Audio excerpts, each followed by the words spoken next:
Hello viewers, বিনোদন জগতের সব খবর নিয়ে আপনাদের সঙ্গে এই মুহূর্তে রয়েছি আমি রিপোর্টার কুলসুম। বন্ধুরা, ঈদ উপলক্ষে সুপারস্টার শাকিব খান এবং ঢালিউড কুইন অপু বিশ্বাস একসঙ্গে মঞ্চ শেয়ার করলেন এবং তারা একটি ঈদের আনন্দ অনুষ্ঠান, ঈদ আনন্দ মেলা প্রোগ্রাম উপস্থাপনা করলেন চিত্রনায়িকা অপু বিশ্বাস এবং সেখানে গেস্ট হিসেবে তুফান সিনেমা নিয়ে কথা বলতে এসেছিলেন সুপারস্টার শাকিব খান।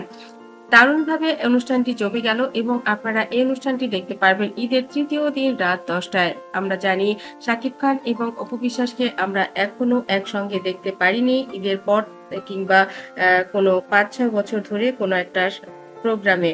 কিন্তু অপু বিশ্বাসকে ইদানিং বেশ কিছু চ্যানেলেই দেখা যায় এবং ঈদের যে তাদের যে সিনেমাগুলো থাকে সেই সিনেমাগুলো ৭ দিনব্যাপী প্রচার হয় ঈদের অনুষ্ঠানে। দুজন জুটিবদ্ধ হয়ে ২৫ বছরে প্রচুর সিনেমা করেছেন এবং সেই সিনেমাগুলোই মূলত দেখানো হয় ঈদে। ৭ দিনব্যাপী এই অনুষ্ঠানের আয়োজনে অপু বিশ্বাসকে একটি প্রোগ্রাম পরিচালনা উপস্থাপনা করতে দেওয়া হয়েছিল এবং সেই প্রোগ্রামে উপস্থিত ছিলেন তুফান সিনেমার নায়ক সুপারস্টার শাকিব খান এবং সেখানে তাকে নানা ধরনের প্রশ্ন করা হয়েছিল এবং সব প্রশ্নগুলোর উত্তরই সুপারস্টার শাকিব খান খুবই চমৎকারভাবে হাসিখুশিভাবে দিয়েছিলেন। আমরা কিছুদিন আগে দেখেছি তাহসান এবং মিথিলাকে তারাও একটি অনুষ্ঠানে এসেছিলেন এবং তারা একটি ওয়েব সিরিজ করেছিলেন এবং সেই ওয়েবসাইটের প্রমোশনে দেখা গেছে মিথিলাকে কথা বলতে এবং একই প্রোগ্রামে তাহসানকে কথা বলতে। তাহসানের মুখ বিষণ্ণ থাকলেও মিথিলাকে দেখা গিয়েছিল স্বতঃস্ফূর্ত এবং সেখানে তাহসান বলেছিলেন, আমরা ৭ পর্বের একটি সিরিজ করেছি, সেখানে মাত্র একটা পর্বে মিথিলাকে আমি দেখতে পেয়েছিলাম বলেই সবাই হেসে দিয়েছিলেন, তাহসানও হেসে দিয়েছিলেন। আসলে বন্ধুরা, কেমিস্ট্রিটা কিন্তু থেকেই যায়। বুকের কোথাও একটা মানুষ একটা সময় ছিল, সেই মানুষটা পর হয়ে যায় না, আপনই থেকে যায়।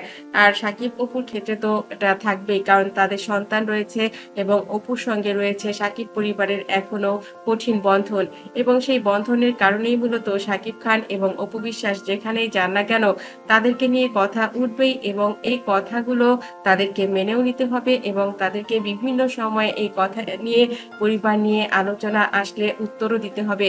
সাকিবকেও এবার খুব হাসিখুশি দেখা গেছে অপুর কথায় এবং অপুকেও উপস্থাপনায় বেশ ভালোই দেখা গেছে।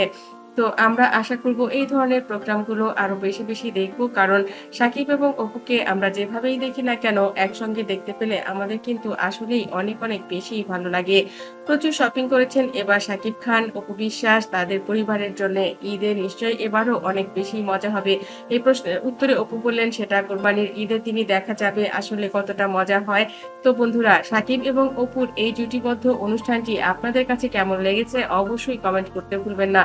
আমার চ্যানেলটি যারা ইতিপূর্বে সাবস্ক্রাইব করেছেন তাদেরকে অনেক ধন্যবাদ। যারা এখনো করেননি, সব খবর সবার আগে পেতে সাবস্ক্রাইব করে বেল আইকনে ক্লিক করলেই আপনাদের কাছে পৌঁছে যাবে বিনোদন জগতের সব খবর সবার আগে।